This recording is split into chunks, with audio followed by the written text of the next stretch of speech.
తీసుకుపోవాలనుకుంటారు. అట్లాగే ప్రజా సమస్యలు ఉంటాయి, ఫండ్స్ ఉండవు, అభివృద్ధి చేయాలి. కొంతమంది సీఎంఓ నుంచి ఏమి ఇది ఉండదు. చివరికి ఎట్లా తయారైందంటే ఒక ఎమ్మెల్యే, ఒక ఎమ్మెల్సీ, ఒక ఎంపీ తమ నియోజకవర్గాల్లో ఏదన్నా పని చేయాలంటే బ్యూరోక్రాట్స్ ఎవరు వీళ్ళ మాట వినని పరిస్థితి. అక్కడెవరో ఒకసారి చెప్పారు ఒక ఎంపీ, సార్ ఒక ఇక్కడి నుంచి హైదరాబాద్ నుంచి ఒక మందు బాటిలు తీసుకెళ్తుంటే పట్టుకుంటే వాళ్ళని కూడా నేను రక్షించలేకపోతున్నాను. లేదు, నాకు తెలిసిన వాళ్ళకి ఒక ఆరోగ్యం బాగోలేకపోతే ఒక హాస్పిటల్‌లో మంచి ట్రీట్మెంట్ ఇప్పించలేకపోతున్నా. నేనెందుకు ఇంక ఎంపీగా ఉండాలి? ఏదన్నా అడిగితే ఎస్పీకి ఫోను చేసినా, కలెక్టర్‌కి ఫోను చేసినా, సీఎంఓ నుంచి ఫోను చేయించండి అంటారు. నేను ప్రతిదానికి సీఎంఓ దగ్గరికెళ్తే వాళ్ళు నన్ను కేర్ చేయరు అని వాపోయిన సందర్భాలు ఉన్నాయన్నమాట. ఎవరు ఎమ్మెల్యేలు, దీనికి ప్రధాన కారణం క్వార్టరీ. సో ఇది జగన్‌కి ఇబ్బందయింది. కార్యకర్తలు అసంతృప్తిగా ఉన్నారు. కింది స్థాయి నాయకులు అసంతృప్తిగా ఉన్నారు. జగన్ సామాజిక వర్గమైన రెడ్డి కాంట్రాక్టులు కావచ్చు, రెడ్డి వ్యాపారస్తులు కావచ్చు, ధనిక రెడ్డి వర్గం కావచ్చు, లీడర్‌షిప్‌లో ఉన్న రెడ్డి వర్గం కావచ్చు. దీన్ని ఈయన ఇప్పుడు ప్రథమ శ్రేణి కూడా సజ్జలు వచ్చినాక ఈయన పక్కన పెట్టాడు. ద్వితీయ కోటరీ ద్వితీయ శ్రేణి కోటరీ అంటే మన చెవిరెడ్డి భాస్కర్ రెడ్డి లాంటోళ్ళు రంగంలో దిగారు తర్వాత. అది నేను మొన్న సెపరేట్ వీడియో కూడా చేశాను.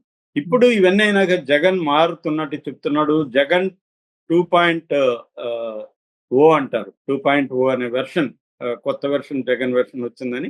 ఇప్పుడు జగన్ ఏం చేయబోతున్నాడంటే ఆల్రెడీ 9 నెలలు అయిపోయింది. అంటే ఇంకా దగ్గర 1 ఇయర్ ప్రభుత్వానికి. ఇప్పుడు ఈ ప్రభుత్వం ఒక పెన్షన్ తప్ప ఇంకేమి ఇవ్వట్లేదు అనేది ఒకటి. రెండోది అనేది ఫండ్స్ నిలిచిపోయినాయి.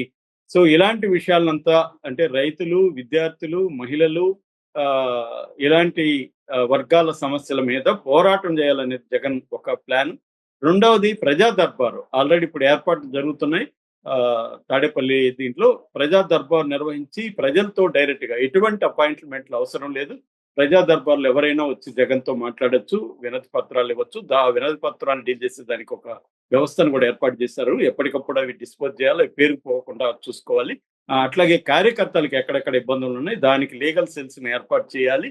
కార్యకర్తలు జైల్లో ఎక్కువ కాలం ఉండకుండా చూసుకోవాలి. వాళ్ళకి, వాళ్ళ ఫ్యామిలీస్‌కి ఆర్థికంగా ఏమన్నా ఇబ్బందులుంటే వాటిని అడ్రెస్ చేయాలి. దానికి సెపరేట్‌గా ఫండ్స్ కేటాయించి దానికి టీమ్స్‌ని పెట్టాలి. ఎక్కడికక్కడ లోకల్‌గా అని చాలా టౌన్‌లలో లీగల్ సెల్ ఆఫీసులు కూడా మనం ఓపెన్ చేసినట్టుగా మనం వార్తలు చూసాము. ఇదొకటి. రెండవది జగన్ ప్రజల్లోకి నిరంతరం వెళ్ళే విధంగా ప్లాన్ చేసుకోవాలి. ఆల్రెడీ బాపట్ల టూర్ ఉంది. సో అలాగా జగన్ నిరంతరం ఇప్పటివరకు ఏందంటే ఒక పులివెందుల్లో మాత్రమే ప్రజా దర్బారు చూస్తున్నాడు. అట్లా కాకుండా సెంట్రల్‌గా తన తాడేపల్లి కేంద్ర కార్యాలయంలో ప్రజా దర్బార్ నిర్వహించి ప్రజలతో డైరెక్ట్‌గా మాట్లాడడం, కార్యకర్తలతో డైరెక్ట్‌గా మాట్లాడడం ఇది చేస్తున్నాడు. అంటే నేను ప్రజల్లో ఉంటాను, కార్యకర్తలకు అందుబాటులో ఉంటాను. క్వార్టర్ అనేది మీకు అడ్డు కాదు. క్వార్టర్ అనేది ఉండదు. నేను ప్రజలు మన మధ్య ఏ అడ్డు కూడా ఉండదు అనేది తెలియజేయడం కోసం జగన్ ప్లాన్ చేస్తున్నట్టుగా చెప్తున్నాడు. ఇది అవసరం కూడా వైసీపీకి. వైసీపీ ముందు నుంచి కూడా కేడర్‌ని గట్టిగా నిర్మించుకోలేదు. పార్టీ నిర్మాణాలు కింది స్థాయిలో నిర్మాణాలు తెలుగుదేశంతో పోలిస్తే చాలా బలహీనంగా ఉన్నాయి అనేది జగన్ గ్రహించినాడని చెప్తున్నారు. ఒకప్పుడు వైఎస్ఆర్ లాగా కూడా వాళ్ళ నాన్న నుంచి నేర్చుకొని ప్రతి నియోజకవర్గంలో కొంతమందిని విస్తృతంగా అంటే ఈ తక్కువ క్వార్టర్ అని కాకుండా ప్రతి నియోజకవర్గంలో లీడర్‌షిప్‌ని గుర్తించి వాళ్ళని యాక్టివేట్ చేసుకొని వాళ్ళ సమస్యలు ఏమన్నా ఉంటే జగన్ అడ్రెస్ చేసి వాళ్ళని యాక్టివేట్ చేసుకోవడం ద్వారా అంటే నిర్మించాలి.